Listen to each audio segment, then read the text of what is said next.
story starts somewhere. In this podcast, we'll take you to the four corners of Ireland, from craggy cliffs and bare-topped hills to bog-drowned fields and sacred wells. Who knows where we'll end up? In the 1930s, the National Folklore Commission asked school children all over the country to collect stories and folklore in their local area. Thousands of children went home to their parents, grandparents and neighbours and gathered tales of the past from their elders. These were local tales about magical hills, miraculous lakes and life-saving wells dotted across the landscape. These stories form the basis for our adventure. But come with us now as we join our storyteller. I wonder where we'll begin today. This is where the story begins.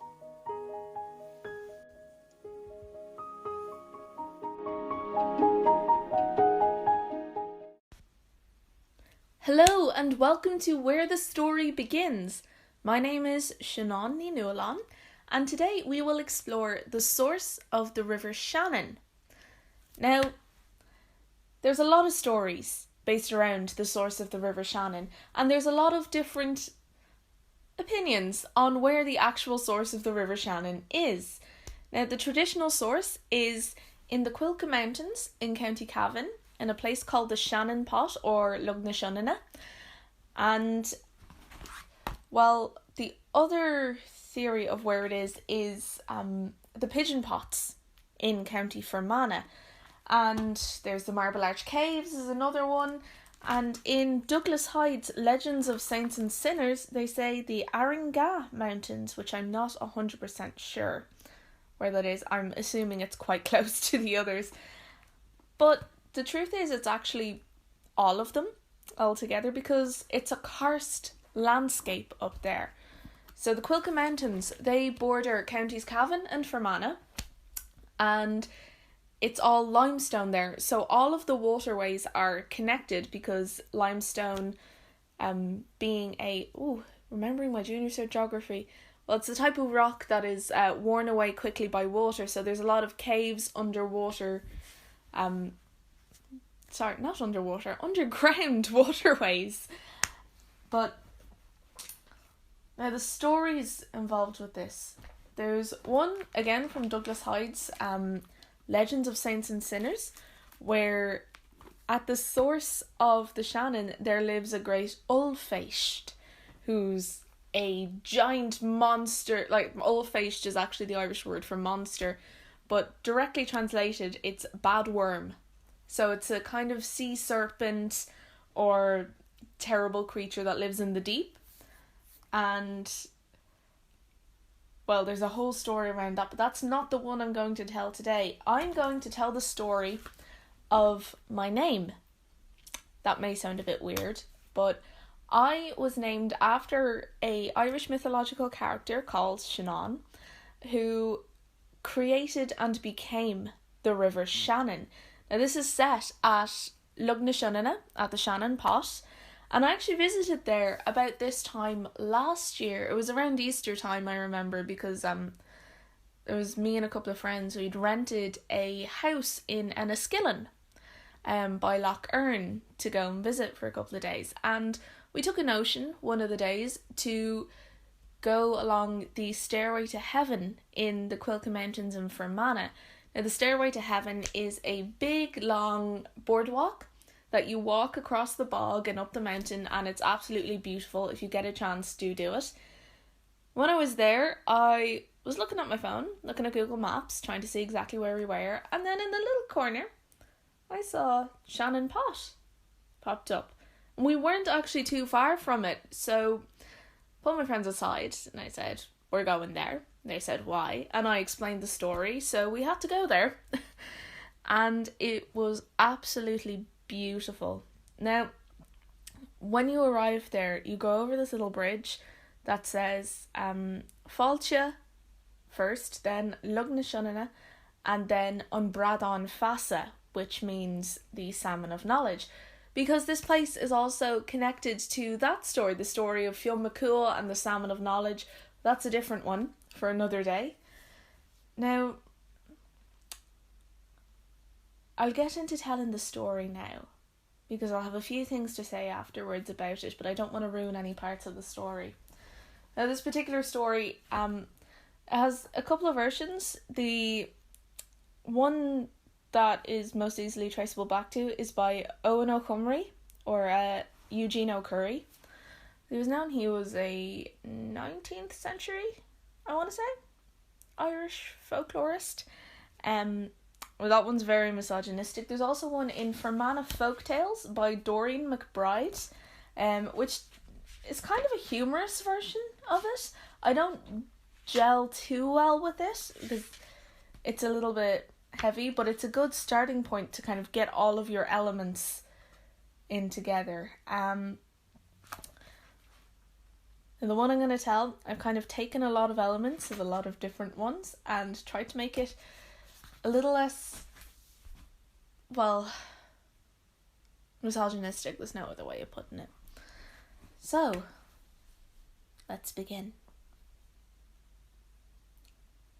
In the Quilca Mountains, between counties Cavan and Fermanagh, there was a well called Cunla's Well. And Cunla's Well contained all of the knowledge and wisdom in the world. You see, the Druids of the Tuatha De Danann, the magical people of Ireland, had imbued it with all of their knowledge and wisdom by planting 7 hazel trees around the edge. Every year, each of these hazel trees, which contained one of the 7 schools of wisdom, would drop a single hazelnut into the water. And over time, the water became imbued with all of the knowledge and wisdom that they had. Many years before, the Tuatha De Danann themselves had to leave when the sons of Meal with their iron weapons had come to Ireland. They had left someone behind. A young girl called Shannon. Now, Shannon was mostly human, but a little bit not. See, her grandfather was Manannán mac Lir, who was the god of the sea. Now, being a close relative of a water-based deity, Shannon saw it as her birthright to drink from this water and to gain all of the knowledge and wisdom that it carried. She travelled there and asked her grandfather for a spell that would allow her to go there without being seen by those who guarded the well. Because, while a lot of people were of the opinion that a little knowledge is good, but a lot can be very dangerous indeed, especially in the wrong hands. And Manannán gave her that spell, and he gave her that same warning that a little knowledge can be good, but a lot can be dangerous. She took the spell, but not the warning. She cast it, and everyone who had guarded the Shannon pot or Cunla's Well, they fell into a deep, deep sleep. Shannon approached the well and looked into its depths, and in its depths she saw a fish, a salmon, swimming about. But that fish's story is for another day. Shannon looked into the well, reached down, and took a single sip of the water. The minute the water touched her lips, she felt the knowledge and the wisdom swirling in her head as it had been down in the well. She should have stopped then, but she didn't. She kept drinking and drinking and drinking until all of this knowledge filled her head and filled it until she felt like it was about to burst. And then, in a moment of clarity, she knew. She knew that she knew everything. Everything that was, everything that is, and everything that was yet to be. The good and the bad. she also had the wisdom to know that she couldn't change any of it. Any of the bad things that were happening or were going to happen, she had no control over. So she began to cry. She cried into the well. The water rose. She cried some more and the water rose some more. She kept crying and crying and crying. And the water kept rising and rising and rising. Until finally began to overflow. Shannon, she tried to stop the tears. She scrunched her eyes up so tight, but the tears just kept coming. The water kept rising and then began to try to drag her away. She clung onto the side of the well, trying to stay where she was, but there was no use.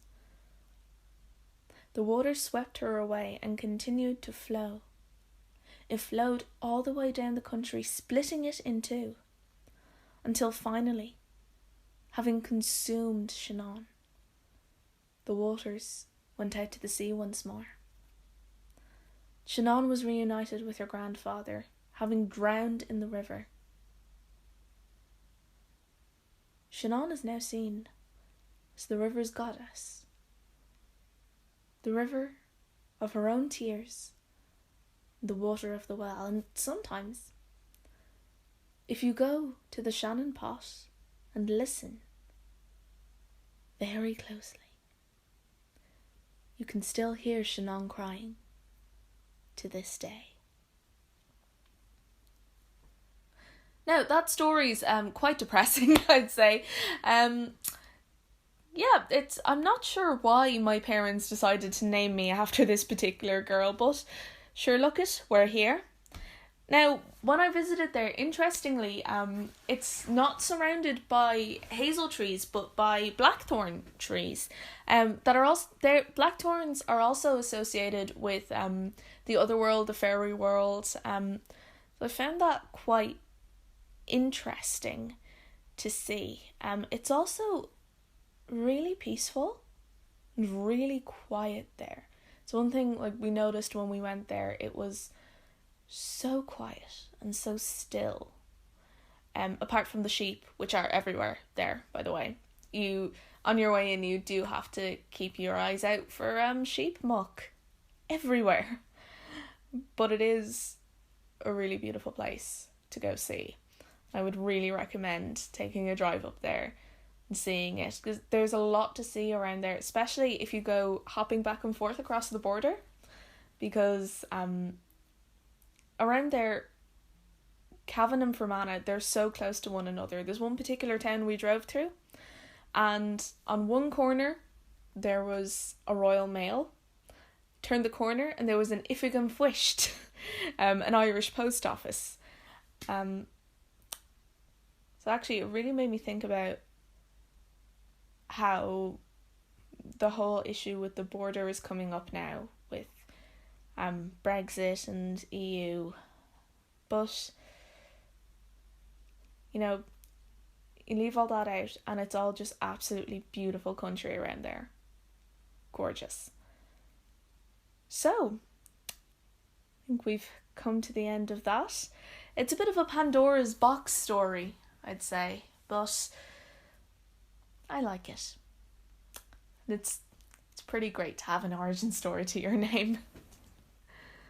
Well, thank you guys so much, and happy storytelling.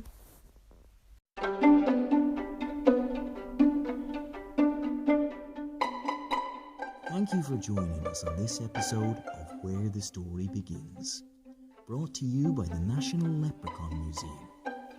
You can find out more about this story, this place, and many others by checking out the website of the National Folklore Collection, duchas.ie.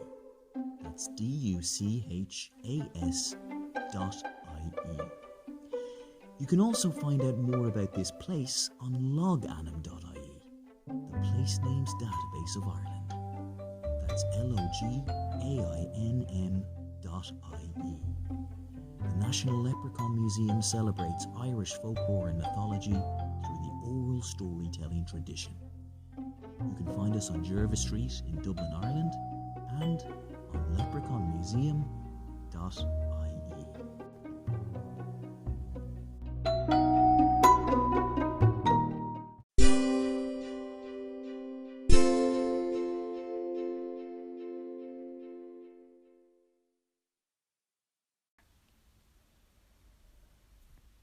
Today's seanfocal is ma an scahan sul carrot. A friend's eye is a good mirror.